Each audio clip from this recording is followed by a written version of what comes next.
The ruthless desire, লেখিকা শ্রাবণী ইয়াসমিন, পর্ব ২৬-এর শেষাংশ। খাবারের শেষ গ্রাসটি গলাধঃকরণ করতেই বাচ্চা মেয়েটির নজরে এলো পাশের নিথর মেঝেটা। সেখানে জমাট বেঁধে আছে গাঢ় কালচে লাল রক্ত। সেই রক্তের ধারা যেন এক মুহূর্ত বিভীষিকা হয়ে তার চোখের তারায় বিঁধল। মুহূর্তের মধ্যে এক তীব্র পাকস্থলীতে এক অসহ্য মোচড় অনুভব করল সে। মাথার ভেতর এক বীভৎস প্রশ্ন হাতুড়ি পেটাতে শুরু করলো। তবে কি এতক্ষণ সে যা খেলো তা কোনো পশুর মাংস? তবে কি ওটা ছিল কুকুরের মাংস? এক তীব্র বিতৃষ্ণায় তার ভেতরটা মোচড় দিয়ে উঠল। গলার কাছে দলা পাকিয়ে আসা খাবার আর ধরে রাখা সম্ভব হলো না। উগরে আসা সমস্ত খাবার নিয়ে সে মেঝেতে নুয়ে পড়ল। তার বিপরীত দিকে বসা সেই জোকার, যার রঞ্জিত মুখে ঝুলে আছে এক পৈশাসিক হাসি। মেয়েটির যন্ত্রণাবিদ্ধ বমন আর অসহায়তা দেখে তার চোখ দুটো যেন এক পৈশাসিক তৃপ্তিতে চকচক করে উঠল। সমস্ত শক্তি নিংড়ে দিয়ে যখন মেয়েটি দুর্বল শরীরে মেঝেতে লুটিয়ে পড়ল, তখন জোকারটি সশব্দে হাততালি দিয়ে ফেটে পড়ল এক অট্টহাসিতে। তার সেই হাসির শব্দ যেন পাতালের কোনো প্রেতাত্মার উল্লাস। জোকারটি হাসতে হাসতে উঠে দাঁড়ালো, তার জীর্ণ ব্যাগ থেকে বের করে আনলো একগাছি মোটা দড়ি। এক প্রকার পাশবিক শক্তিতে মেয়েটিকে টেনে তুলে সে লোহার দুটি শীতল থামের মাঝখানে দাঁড় করালো। এরপর অবলীলায় তার কচি হাত দুটোকে দুই পাশের থামের সঙ্গে আষ্টে পিষ্টে বেঁধে দিল। মেয়েটি তার শেষ সম্বলটুকু দিয়ে মুক্তির জন্য ছটফট করছিল, দড়ির বাঁধন ছেড়ে বেরিয়ে আসতে চাইছিল। তার আর্তনাদ আর কান্নার সেই নির্জন কক্ষের বাতাস ভারী হয়ে উঠেছিল। কিন্তু সেই বিজন প্রকোষ্ঠে তার রোদন শোনার মতো কোনো দয়ালু কান ছিল না। বাঁধন নিশ্চিত করে জোকারটি ধীর পায়ে ওপরতলায় উঠে গেল। সেখানে গিয়ে সে তার পুরনো থলিটা হাতড়ে কে যেন খুঁজছিল। খুঁজতে খুঁজতে আচমকা একটি জিনিস টুপ করে মেঝেতে পড়ে গেল। জোকারটির দৃষ্টি স্থির হলো সেই বস্তুটির ওপর। সেটি ছিল একটি জীর্ণ সাদা কালো আলোকচিত্র। ছবিতে দেখা যাচ্ছে এক বলিষ্ঠ দেহের সুদর্শন পুরুষকে, যার অবয়বে আভিজাত্যের ছাপ স্পষ্ট। তার পাশে দণ্ডায়মান এক অপরূপা রমণী। সেই নারীর লাবণ্য যেন কোনো নন্দনকাননের অপ্সরীকেও হার মানায়। সাদা কালো ছবিতেও তার আয়ত নীলচে চোখ জোড়া এক স্বর্গীয় দ্যুতি ছড়াচ্ছিল। তাদের কোল ঘেঁষে দাঁড়িয়ে আছে দুই কিশোর পুত্র, আর ঠিক সামনে যেন একটি ফুটফুটে পুষ্পকণিকা, তাদের ছোট কন্যা। এত বছর পর বিস্মিত সেই স্মৃতির সামনে দাঁড়িয়ে জোকারটি যেন প্রস্তরখণ্ডে পরিণত হলো। স্তব্ধ সময় থমকে দাঁড়ালো তার আঙুলের ডগায়। ছবিতে একদম পাশে দাঁড়িয়ে থাকা ছেলেটির মুখের ওপর সে কম্পিত আঙুল রাখলো। তারপর ধীর পায়ে গিয়ে দাঁড়ালো আয়নার সামনে। নিজের বর্তমান কদর্য প্রতিবিম্বের সাথে মেলাতে চাইল সেই সুশ্রী কিশোরকে। দীর্ঘশ্বাসের বদলে তার চোখ দুটো মুহূর্তের ক্রোধে রক্তিম হয়ে উঠল। রক্তের সম্পর্ক, সে তা বিশ্বাস করে না। এই পৃথিবীর সমস্ত মায়ার মমতা তার কাছে অর্থহীন। সে তার নিজের ধমনীতে বইতে থাকা এই রক্তকে ঘৃণা করে। কিন্তু অদ্ভুতভাবে মানুষের গরম রক্ত নিজের শরীরে লেপন করতে সে এক পৈশাসিক আনন্দ পায়। যদি কোনোদিন কেউ তাকে প্রশ্ন করত কেন সে কেবল নারী দেহকেই তার শিকারে পরিণত করে, কেন কেবল নারীদের রক্তেই সে নিজের হাত রাঙাতে চায়, তবে তার উত্তর হতো অত্যন্ত গভীর এবং ভয়ানক। কারণ প্রতিটি নারীর মাঝে সে খুঁজে ফেরে সেই মাতৃত্বের আদিম ঘ্রাণ। যে নারী যত বেশি লাবণ্যময়ী, যত বেশি মায়াবতী, তার প্রতি জোকারটির আকর্ষণ তত তীব্র। কারণ সেই মায়ের আড়ালেই সে তার জন্মদাত্রী মায়ের অস্তিত্ব খুঁজে পায়। সেই নীল চোখা নারীর ছায়া সে দেখতে পায় এই অসহায় ললনাদের মাঝে। আর তাদের রক্ত ঝরিয়েই সে যেন তার বুকের গহীনে পুষে রাখা দীর্ঘদিনের কোনো এক অব্যক্ত প্রতিশোধ গ্রহণ করে। সূর্যোদয়ের অব্যাহত পূর্বে আকাশ যখন রক্তিমাভা আর ধূসর অন্ধকারের সন্ধিক্ষণে দোদুল্যমান, ঠিক তখনই নাহিয়ান তার গাড়ি নিয়ে মহানগরের কোলাহল ছাড়িয়ে নির্জন মহাসড়কে পা রাখল। চারপাশে নিস্তব্ধতাকে ঘিরে তার গাড়ির চাকা ধাবমান। হঠাৎ রিয়ার ভিউ মিররে তার নজর আটকে গেল। তিনটি কৃষ্ণবর্ণ বাইক ছায়ার মতো তাকে অনুসরণ করছে। নির্জন পথের এই রহস্যময় বাইকারদের উপস্থিতি নাহিয়ানের মনে এক অশুভ সংকেত বয়ে আনলো। সে অবচেতনভাবে অ্যাক্সিলেটরে চাপ দিল। ইঞ্জিনের গর্জন বাড়ার সাথে সাথে পাল্লা দিয়ে বাড়ল সেই বাইকগুলোর গতি। কারা এরা? কেন এই অসময়ে তাকে ধাওয়া করছে? কোনো উত্তর নেই, কেবল এক অজানা আশঙ্কায় হিমশীতল স্রোত তার মেরুদণ্ড বেয়ে নেমে গেল। বাধ্য হয়ে নাহিয়ান রাস্তার একপাশে সজোরে ব্রেক কষল। মুহূর্তের ব্যবধানে বাইকগুলো বৃত্তের মতো তার গাড়িটিকে ঘিরে ফেলল। নাহিয়ান আত্মরক্ষার তাড়নায় গাড়ির দরজা খুলে বের হতে চাইল মাত্র অমনি বাইকারদের একজন জ্বলন্ত কোনো দাহ্য বস্তু ছুঁড়ে মারল গাড়ির অভিমুখে। নিমিষে এক প্রচণ্ড বিস্ফোরণে প্রকম্পিত হলো চরাচর। লেলিহান আগুনের শিখা ক্ষুধার্ত পশুর মতো গ্রাস করে নিল গাড়িটিকে। বাইকাররা তাদের নৃশংস মিশন সফল করে ঝড়ের গতিতে ধুলো উড়িয়ে প্রস্থান করল। রয়ে গেল কেবল এক ধ্বংসস্তূপ, যার অভ্যন্তরে অসহায়ভাবে দাউ দাউ করে জ্বলছে একটি প্রাণহীন দেহ। আকাশের বুকে কালচে ধোঁয়ার কুণ্ডলী যেন এক অমোঘ শোকের মহাকাব্য লিখে যাচ্ছিল। ঘটনার আধ ঘন্টা পর যখন উদ্ধারকারী দল আর সংবাদ মাধ্যমের গাড়ি পৌঁছালো, তখন আগুনের তেজ এতই তীব্র যে জলধারাও যেন তাকে নেভাতে পারছিল না। অন্যদিকে নিস্তব্ধ মধ্যরাতে তাহাসিনের দু চোখে ঘুমের লেশমাত্র নেই। সে বিছানায় এপাশ ওপাশ করছে, আর এক অলৌকিক ভালো লাগা তাকে আচ্ছন্ন করে রেখেছে। তবে কি সত্যিই আসছে নাহিয়ানের জীবন সঙ্গিনী? এই সুখকর চিন্তায় লজ্জায় এক আরক্ত আভা তার কপালে ফুটে উঠেছে। সে বারবার কম্বল টেনে নিজের মুখ লুকাচ্ছে, আবার একটু পর নববধূর চপলতায় চোখ মেলে অন্ধকারের মাঝে প্রিয়তমের মুখচ্ছবি খুঁজছে।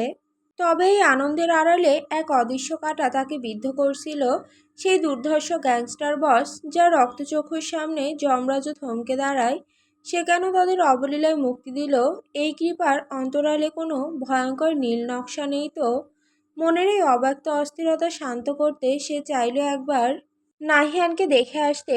গভীর রাতে যখন চারপাশ নিঝুম হয়ে যায়, তখন সে প্রায়শই ধীর পায়ে নাহিয়ানের কক্ষের সামনে গিয়ে দাঁড়িয়ে থাকে, একটু দূর থেকে তাকে দেখার তৃষ্ণা মেটাতে। কিন্তু আজ সেখানে গিয়ে তার বুকের ভেতরটা ধক করে উঠল। কক্ষটি জনশূন্য। ঠিক সেই মুহূর্তে বেঞ্জামিনের ঘর থেকে এক চিৎকার ভেসে এলো। পুরো বাড়ি যেন এক লহমায় আতঙ্কে সজাগ হয়ে উঠল। তাহসিন হন্তদন্ত হয়ে বেঞ্জামিনের ঘরে গিয়ে দেখল তার ভাইয়ের চোখ দুটো টকটকে লাল, সারা শরীর থরথর করে কাঁপছে, যেন কোনো অবাস্তব দুঃস্বপ্ন তাকে গ্রাস করেছে। বেঞ্জামিন কোনো মতে অস্ফুট স্বরে বলল, তিহু, টিভিটা অন করতো। তাহসিন কোনো প্রশ্ন না করে কাঁপা কাঁপা হাতে রিমোট টিপল। টিভির পর্দার দৃশ্য দেখে তার হৃদস্পন্দন যেন স্তব্ধ হয়ে গেল। লাইভ নিউজে এক বীভৎস অগ্নিকাণ্ডের ছবি ভেসে উঠছে। সংবাদ পাঠিকার কণ্ঠস্বর যেন সাক্ষাৎ মৃত্যুদূতের বাণী হয়ে কানে বাজল। সেন্ট মেরিস হসপিটালের তরুণ সার্জন নাহিয়ান সুলতান স্পন্দন এক ভয়াবহ সড়ক দুর্ঘটনায় প্রাণ হারিয়েছেন। গাড়ি বিস্ফোরণে সবকিছু ভস্মীভূত হয়ে গেলেও তার হাতে থাকা সেই ঘড়িটি দেখে পরিচয় নিশ্চিত করা গেছে। আগুনের লেলিহান শিখা এতটাই প্রচণ্ড যে তা এখনও নিয়ন্ত্রণে আনা সম্ভব হয়নি। খবরটি শোনা মাত্রই এক গগনবিদারী আর্তনাদ করে হাতের রিমোটটা আঁচড়ে ফেলল তাহসিন। বেঞ্জামিন ছুটে এসে তাকে জাপটে ধরল। তাহসিন পাগলের মতো কাঁদতে কাঁদতে বলতে লাগলো, ভাই, ভাই, আমার স্পন্দন। আমার সংসারটা শুরু হওয়ার আগেই শ্মশান হয়ে গেল। মাত্র 2 দিন হলো আমাদের বিয়ে হয়েছে ভাই, আমাদের বিয়ে হয়েছিল। বেঞ্জামিন বিস্ময় বিস্ফারিত চোখে তাকিয়ে রইল। কবে হলো তাদের বিয়ে? তাহসিনের প্রতিটি হাহাকার যেন তার বুকে তপ্ত সীসার মতো বিঁধছিল। শোকে হিতাহিত জ্ঞান হারিয়ে তাহসিন মেঝেতে বসে নিজের চুলগুচ্ছ খামচে ধরল। তার মা তাকে প্রাণপণে জাপটে ধরলে সে মায়ের বুকে আশ্রে পড়ল। মা, আমার স্পন্দনকে কেউ বাঁচাচ্ছে না কেন? ও তো একা জ্বলছে মা, আমাকে ওর কাছে নিয়ে চলো, কেউ দয়া করে ওকে বাঁচাও। ওর গাড়ির আগুন কেউ কেন নেভাচ্ছে না মা? প্রবল কান্নার তোড়ে তাহসিন একসময় নিস্তেজ হয়ে মায়ের কোলে ঢলে পড়ল। অন্যদিকে বেঞ্জামিন কোনো সান্ত্বনা না দিয়ে ধীর পায়ে গাড়ির চাবি হাতে নিয়ে বেরিয়ে গেল। তার তুখর মস্তিষ্কে কোনো এক সমীকরণ মিলছে না, সেইটাই তাকে মেলাতে হবে। ভোরের আলো জানালার পর্দা চিরে ঘরে প্রবেশ করতেই নোভা পিটপিট করে চোখ মেলে তাকালো। জাগরণের সেই ঝাপসা মুহূর্তে সে অনুভব করল এক দুঃসহ ভার তার বুকের ওপর চেপে আছে, এবং কোনো এক অদৃশ্য নিগ্রেস সে যেন আষ্টেপৃষ্টে বন্দী। দৃষ্টি স্বচ্ছ হতেই তার হৃদস্পন্দন এক মুহূর্তের জন্য থমকে গেল। তার অতি ক্ষুদ্র বুকের ওপর রাখা এক বিশাল মাথা, আর সেই মস্তিষ্কের অধিকারী দুহাতে তাকে আগলে রেখেছে কোনো এক রক্ষকের মতো। নোভা নিথর হয়ে পড়ে রইল কিছুক্ষণ। এডেন, যাকে ঘিরে সর্বদা ধ্বংস আর ঝড়ের তাণ্ডব থাকে, তাকে এখন কতই না প্রশান্ত দেখাচ্ছে। এই প্রশান্তিটুকু কি চিরস্থায়ী হতে পারত না? নোভা অত্যন্ত সন্তর্পণে এডেনকে সরিয়ে উঠে বসল। কিন্তু পরক্ষণেই এক দৃশ্য তার চোখের মনে স্থির করে দিল। এইডেনের সেই প্রশস্ত পিঠ, যেখানে এক বিশাল বাজ পাখির ট্যাটু তার ডানা মেলে আছে, সেখানে এক পাশের চামড়া পুড়ে গিয়ে বীভৎস ক্ষত তৈরি হয়েছে, টাটকা চ্যাপচ্যাপে রক্ত লেগে আছে সেই পোড়া অংশে। নোভার কপালে দুশ্চিন্তার ভাঁজ পড়ল। গতকাল রাতেও তো এই ক্ষত ছিল না, তবে এই ক্ষত এখন কি করে এলো? সে বড়ই সংবেদনশীল ভঙ্গিতে নিজের কোমল হাতটি সেই ক্ষতের উপর ছোঁয়াতে চাইল। ঠিক সেই ক্ষণে এডেনের ফোনটি বেজে উঠল এক কর্কশ শব্দে। নোভা চমকে হাত সরিয়ে নিল। নিস্তব্ধ ঘরে প্রতিধ্বনিত হলো এডেনের সেই অতি পরিচিত গম্ভীর ও তপ্ত কণ্ঠস্বর। জান, ভয় পাচ্ছ? সেই স্বরে এক অবর্ণনীয় ওজন, যেন প্রতিটি অক্ষর কোনো এক অদৃশ্য শক্তির চাপে ভারী হয়ে আসছে। নোভা কিছুটা কেঁপে উঠল। এডেন তার বাম হাত দিয়ে ফোনটি কানে তুলল। আসলে নোভার জেগে ওঠা সে অনেক আগে টের পেয়েছিল। কেবল সে অপেক্ষা করছিল এই মায়াবী মেয়েটির পরবর্তী পদক্ষেপ দেখার জন্য। ফোনে কথা শেষ হতে এডেন উঠে বসল। তার মুখমণ্ডল যেন এক নিমিষেই পাষাণে খোদাই করা মূর্তিতে পরিণত হলো।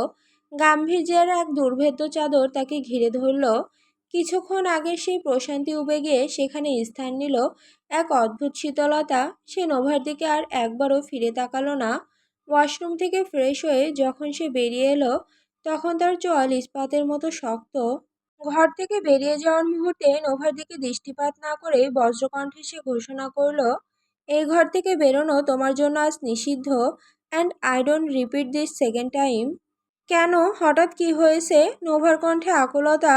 এডেন এবার পূর্ণ দৃষ্টিতে নোভার দিকে তাকালো। মেয়েটার রূপ কি প্রতিদিন এভাবে বাড়তে থাকে, নাকি এইডেনের তৃষ্ণার্ত চোখ তাকে নতুন নতুন রূপে আবিষ্কার করে?